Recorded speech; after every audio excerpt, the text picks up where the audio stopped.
ఏంటబ్బా! ఇంత ప్రశాంతంగా కూర్చొని మరి తింటుందని అనుకుంటున్నారా? ఏమో గైస్ ఈ మధ్యలో నాకైతే ఆకలి బానే అయిపోతుందన్నమాట.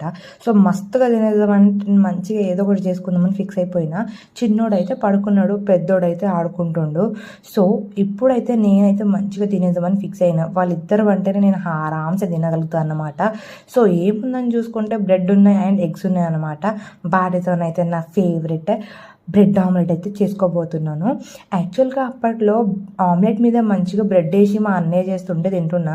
బట్ ఇప్పుడు నేనేసే ఆమ్లెట్‌కి వెజిటబుల్స్ ఎక్కువ కాబట్టి అసలు పైన బ్రెడ్డే అతుక్కోట్లేదు.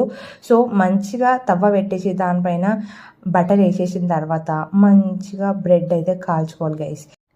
మన ఆకలికి 1, 2 బ్రెడ్‌లేమి సరిపోతాయి మీరే చెప్పండి. అందుకే గట్టిగా 4 వేసుకుంటా అన్నమాట. వాటిని అటు సైడ్, ఇటు సైడ్ మంచిగా కరకరలాడేటట్టయితే కాల్చుకుంటాను.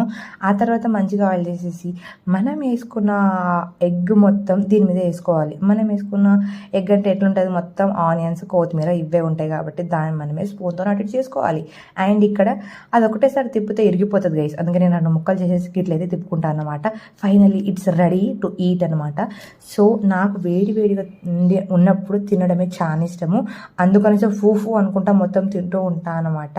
టేస్ట్ అయితే వేరే లెవెల్. మీకు ఏ స్నాక్ అంటే ఇష్టం అండ్ మీ బ్రెయిన్‌లో రాగానే మీరు ఏ ఫుడ్ చేసుకుంటారో మీరే చెప్పేయండి. అంతలోనే మా చిక్కీ అండ్ మా నిక్కీ ఇద్దరైతే మంచిగా పడుకున్నారనమాట.